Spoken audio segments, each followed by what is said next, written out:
If they miss the playoffs after holding a 14-game lead, it will be the largest blown lead by a team that did not win its division or league in modern AL/NL history. An all-time collapse. Got to keep it here. Ground ball through the right side. Kim's coming around third. Throw to the plate is off target.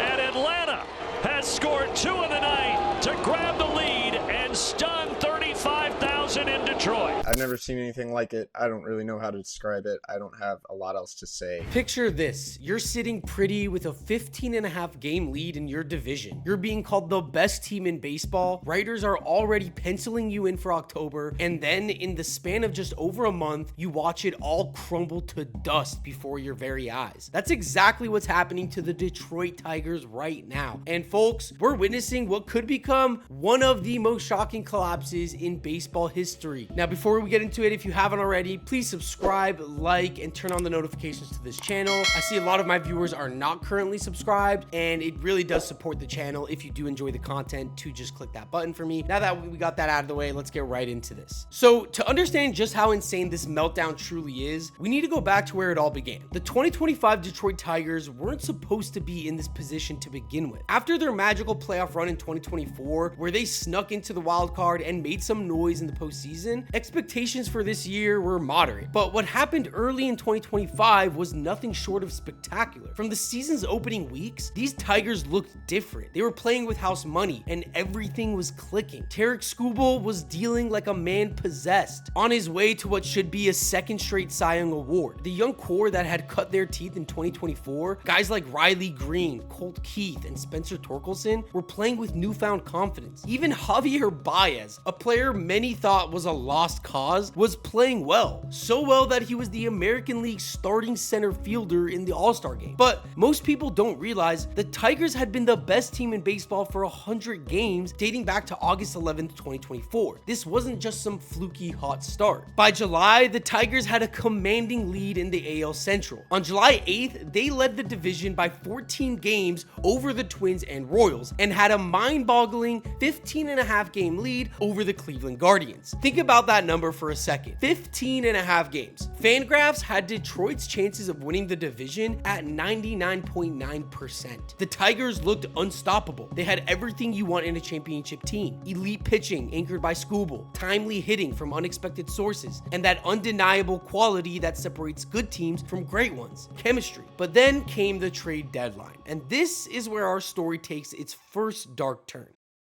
With a massive lead and one of the best records in baseball, you'd expect the Tigers to go all in, right? Add that final piece or two to put them over the top. I mean, they even tried to add Alex Bregman in the offseason before Boston swooped in and offered him $40 million a year. So Detroit obviously has to capitalize on this opportunity. Well, unfortunately for Tigers fans, Tigers president of baseball operations, Scott Harris, took a decidedly conservative approach at the July 31st deadline. While other contenders around the league were making splashes, Detroit didn't really make that much noise. Here's what they actually did. They acquired Kyle Finnegan from Washington, Charlie Morton from Atlanta, Chris Paddock from Minnesota, and a handful of other depth pieces. The Tigers' deadline deals cost them no prospects ranked better than 14th on MLB Pipeline's list. Harris defended the approach, saying, "When it came to the actual prices, I will say that a lot of the moves we passed on felt like moves that were going to haunt us for many years to come." Basically, he talked about protecting their farm system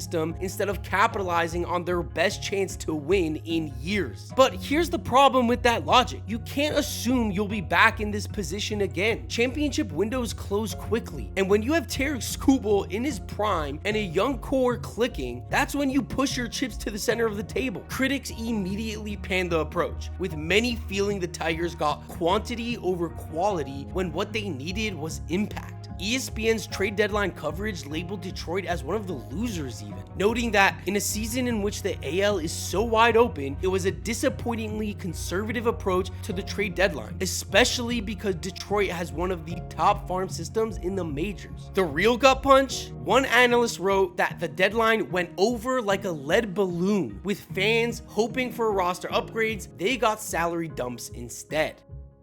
Now, at first, it looked like maybe Harris was right. The Tigers continued playing well into August. On August 24th, they were being called the best team in the American League, having just embarrassed Houston and clinched a series over Kansas City. They led the AL Central by 10.5 games and were 12.5 up on Cleveland. But sometimes in baseball, confidence can flip to doubt in the span of a single pitch. And for the Tigers, that flip was coming faster than anyone could have imagined. The warning signs were subtle at first. A blown lead here, a tough loss there, nothing that screamed panic button to the casual observer. But if you looked closely, you could see the foundation starting to crack. Getting swept by the A's, brush it off. Losing consecutive series to the Mets and White Sox, now that's an issue. The bullpen, which had been reliable all season, started showing wear. Will Vest, who had been one of their most dependable relievers, began to falter at the worst possible times. The offense, while still productive, started pressing in clutch situations. Meanwhile, 450 miles east in Cleveland, something magical was happening.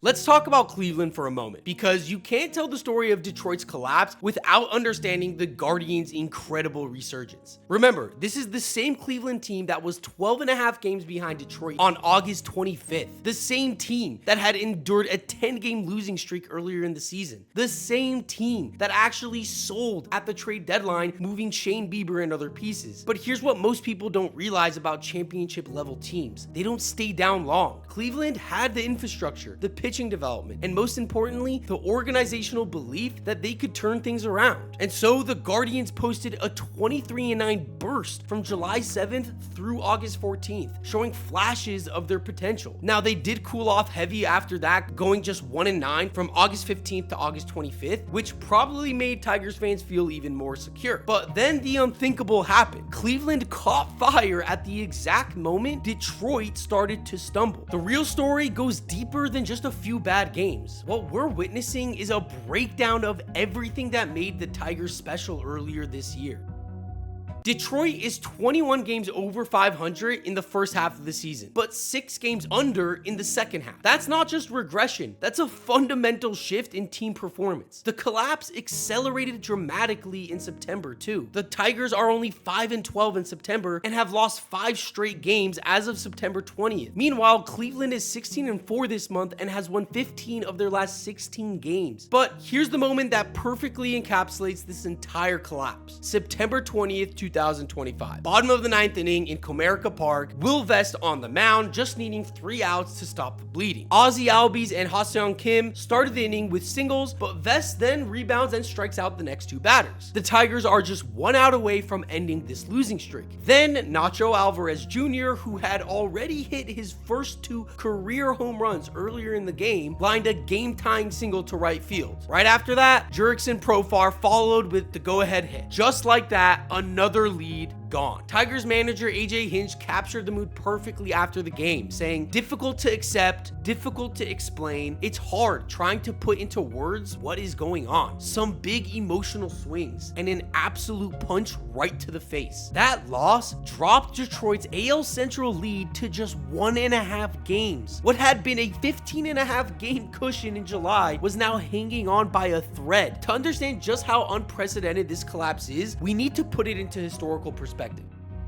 The largest division comeback in MLB history belongs to the 1978 Yankees, who overcame a 14-game deficit to catch the Red Sox. The Guardians were 15.5 games back at their lowest point. If they complete this comeback, it would break every record for division comebacks in the modern era. Consider this unexpected connection. One historical parallel is the 1951 Brooklyn Dodgers, who held a 13-game lead over the New York Giants on August 11th, only to watch the Giants go 39-8 down the stretch to steal the pennant. And Detroit Tigers fans themselves don't need to be reminded of their own collapses. The 2009 Tigers led the AL Central by 7 games on September 6th, then finished 11-15 while the Twins won 18 of 26, forcing a game 163. Even the beloved 2006 Tigers fell apart at the end, losing the division to Minnesota in the final week. But this would top them all. So what exactly happened? How does a team go from 99.9% playoff odds to fighting for their playoff lives?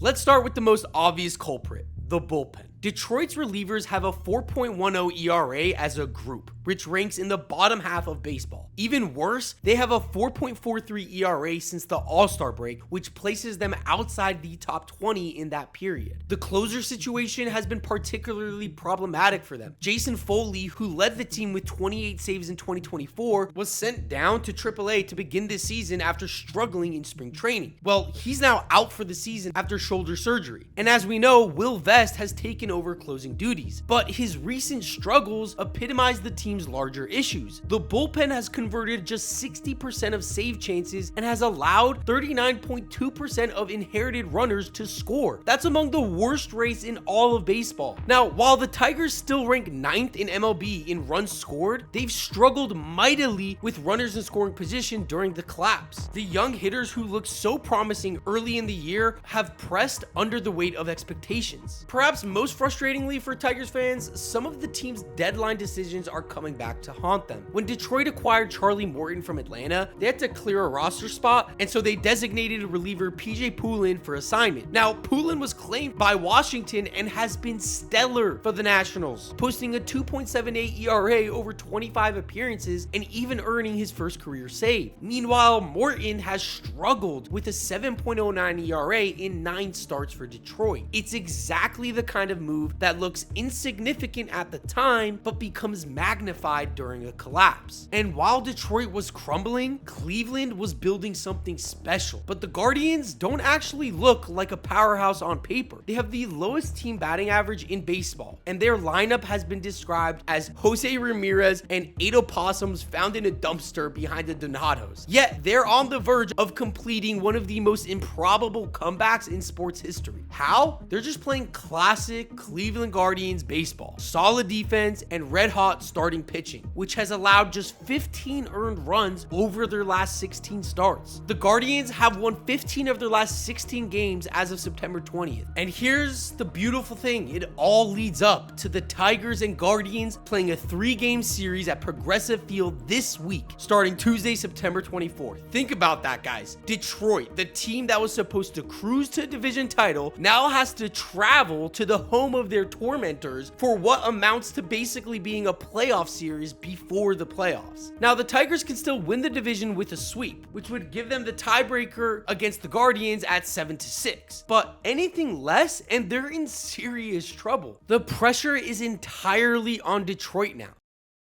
What makes this collapse even more devastating is how it's changed Detroit's entire outlook for October, if they even make it there. Earlier in the season, the Tigers were in position for a first-round bye and were being discussed as legitimate World Series contenders. Now, the late season collapse hasn't only compromised Detroit's chances of reaching the postseason, it's also made the road to the World Series exceptionally more difficult if they do manage to hold on. You see, Toronto has won the head-to-head season series against the Tigers, which means if the two teams finish tied, Toronto gets the better seed. The Tigers are essentially 4 games back of the Blue Jays with the tiebreaker disadvantage. So even if Detroit somehow limps into the playoffs, they've gone from a team with legitimate championship aspirations to one that's just hoping to survive the wild card round.